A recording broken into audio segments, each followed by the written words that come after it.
my students are more stressed than they've ever been.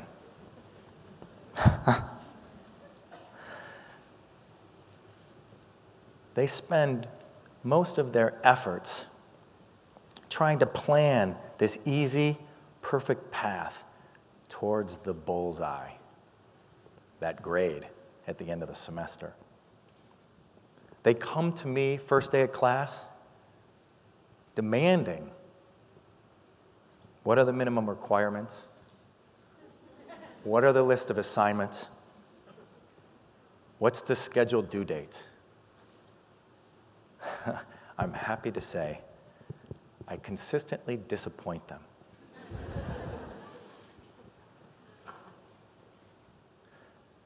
My requirements, my assignments are purposefully vague and littered with variables. And my schedule, well, it has a disclaimer right on the top. Yeah, subject to change without notice. It always does. Sometimes before week 2. You see, I know something about planning and its relationship to learning, wisdom, and innovation. The famous philosopher, Mike Tyson, said it best. Everyone has a plan until they get punched in the mouth. My idea of a good plan is seeing how fast you can get hit. I accomplish this by changing my focus away from the bullseye and instead concentrate on designing really big targets so that no matter where the path of that process takes you, as long as you hit that target, you've hit the bullseye. Today, I'm going to talk about 3 of my recent targets and share some of the punches I swallowed on the way. The first one is the Penske Guesthouse Selfie. I was invited to create an experience at an exhibit that accompanied a number of photographs, some furniture, and artifacts from the subdivision, the acclaimed subdivision, just north of here in Worthington, called Rush Creek Village, where architect Theodore Van Fossen in the 50s and 60s designed over 40 different homes, all in the Usonian, or as we probably understand it more, in a Frank Lloyd Wright style. I thought, well, I'm going to take my detailing class, a couple of prize students from there, free labor, and I'm going to find one of these amazing moments in one of these houses and construct it out of the real materials, real scale, right in the middle of the exhibit space. Maybe 5, maybe 10 feet if I can figure that one out, right? Well, every time I calculated the cost of materials and recalculated the cost of materials, the weight of those materials, the ability to move those materials from some place where we might actually put them together and then wheel them through the front door into the gallery space, and the weight. Oh, and I forgot, the craftsmanship needed in order to build it properly compared to my students' experience in the shop. It was obvious that this was going to be nothing more than a knockout.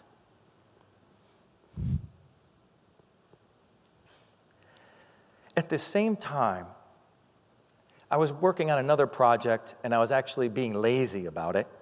I had drawn a small floor plan on an 8.5 by 11 sheet of paper, and I had drawn it to a very particular scale. And I wanted to send it to a friend of mine to work on as well, and I knew, or what I wanted to do, was I wanted it to be at the exact same scale. And I was trying to figure out, how do I send this image to this other person in that way? And I was too lazy to redraw this drawing into a computer and then hope that my friend had the same app or software so that they could actually print it out at this scale. And I thought, well, I've got an iPhone.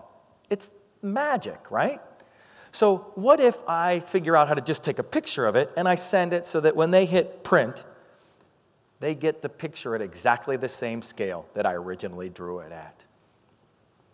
So I began taking pieces of graph paper and very carefully photographing my graph paper with my iPhone, putting it into iPhoto, hitting print, and seeing what happened. And you know what?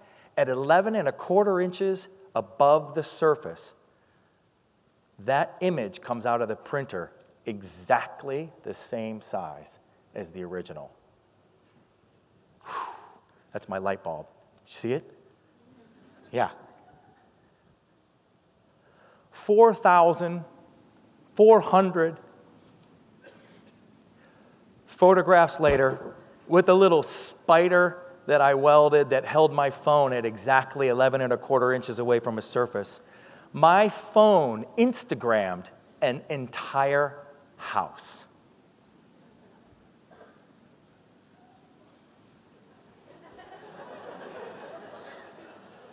Yes, crazy.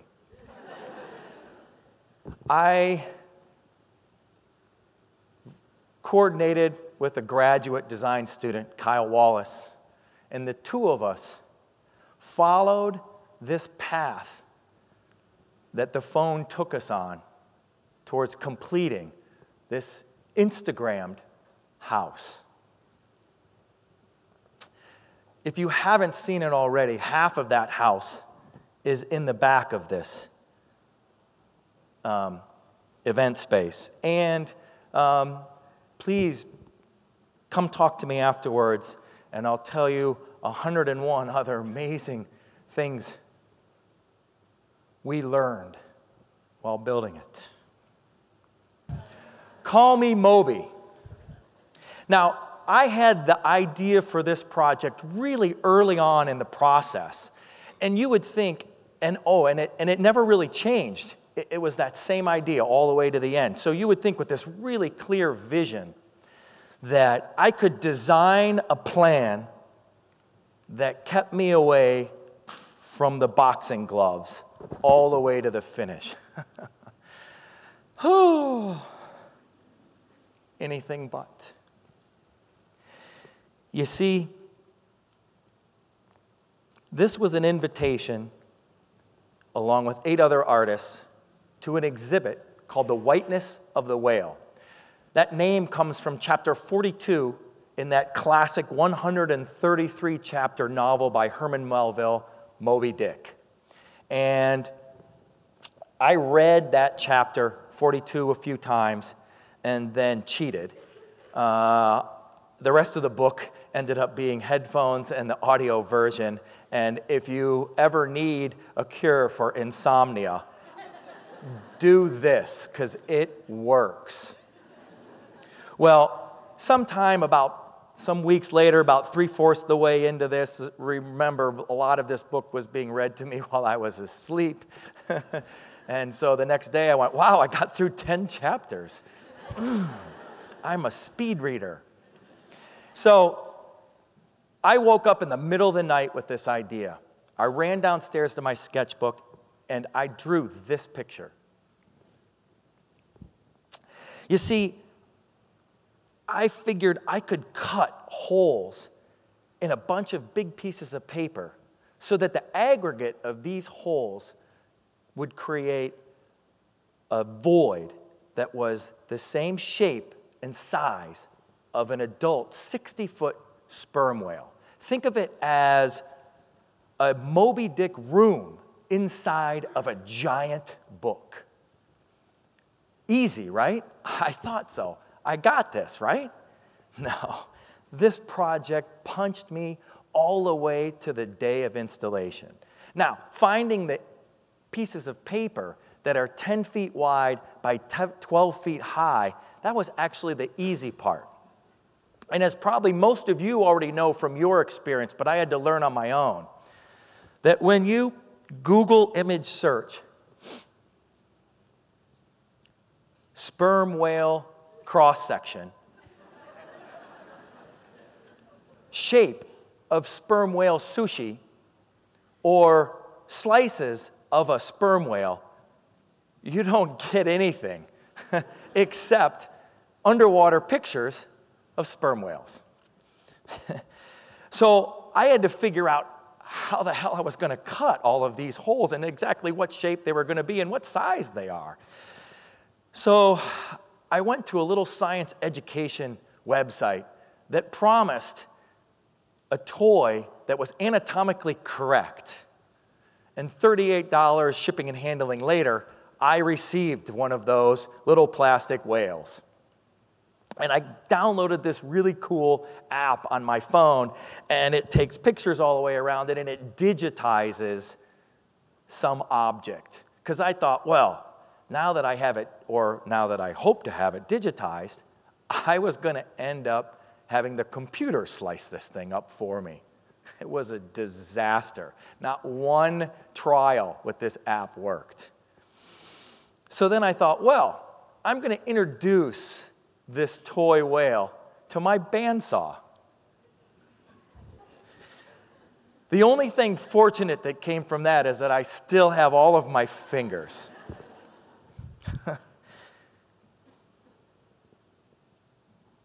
I went at this old school, grabbed a box of my old drafting tools that I loved, T-squares, triangles, compasses, and downloaded a ton of pictures of a whale, and I began, over a 3-day process, falling in love with drafting again. I had 60 images that represented 1-foot-thick Moby Dick steaks. And when I put all of these, or scanned all of these images into the computer, and then 30 days prior to installation, I leased a warehouse, I found out that a projector that I was using, 43 feet away from a wall, would project each one of these shapes at the size that I needed up on that wall. And I turned that wall into a gigantic cutting board. And so now I would take by myself these giant sheets up a ladder, hang them perfectly, and with an X-Acto blade, cut every single one of them out. And that's what I did.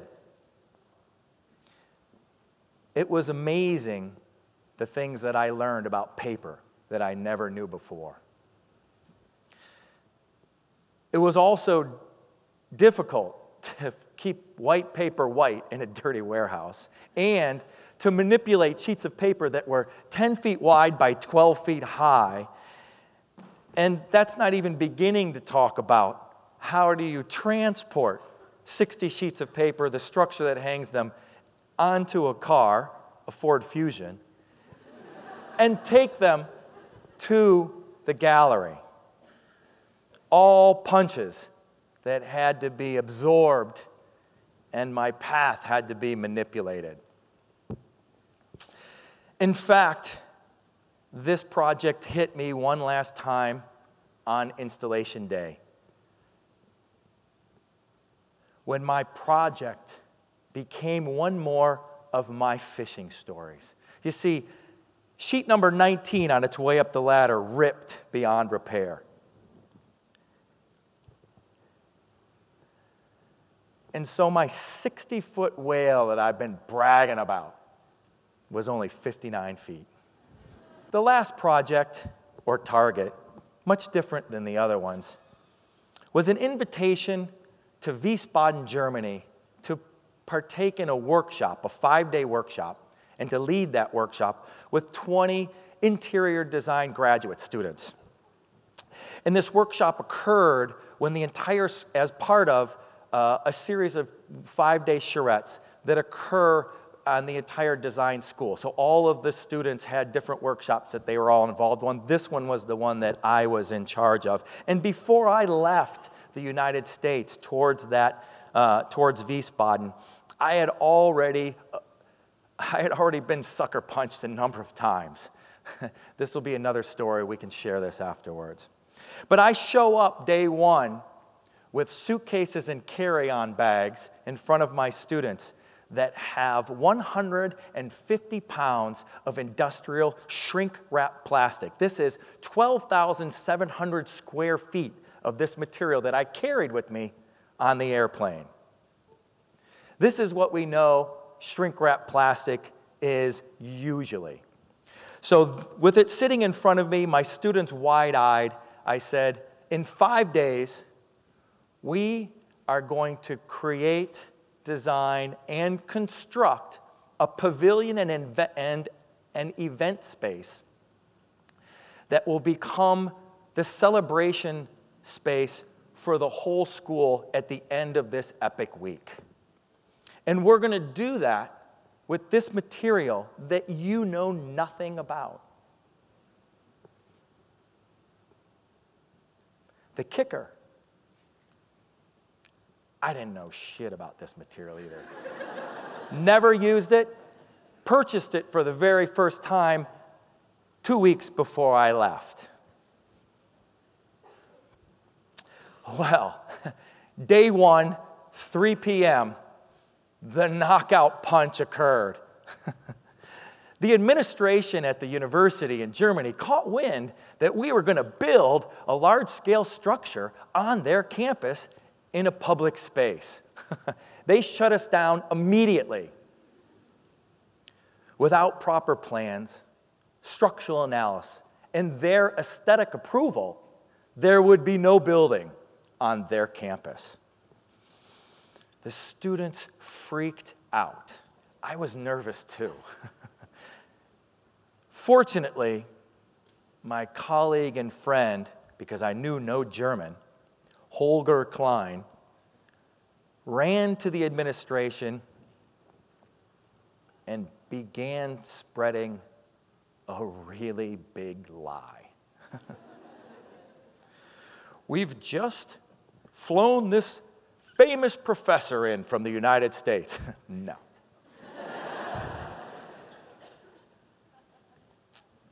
He's done this a number of times before at different universities in the States and around Europe. Absolutely never. And he brought his own material with him. He knows everything about it, its structural capabilities, and its aesthetic opportunities. I told you, I hadn't touched this stuff until 2 weeks before I took off. No experience whatsoever. Well, I love university administration. They bought it.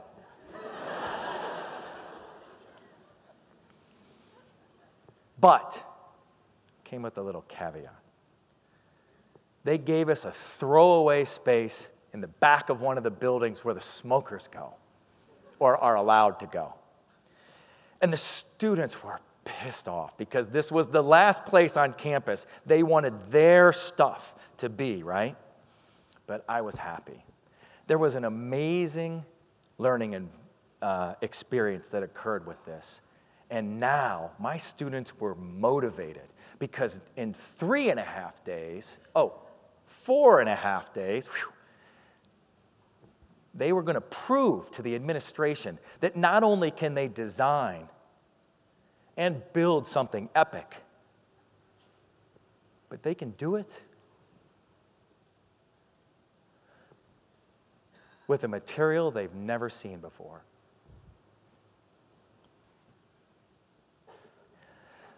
So here's the takeaway. The next time you're problem solving and you run into unforeseen obstacles, impossible deadlines, underfunded budgets, and you see the punch coming, don't dodge it, don't defend it, swallow it. Don't think of that hit as failure. Instead, see it as a re-navigational tool towards that ever-moving bullseye on that target you were always aiming for. Thank you.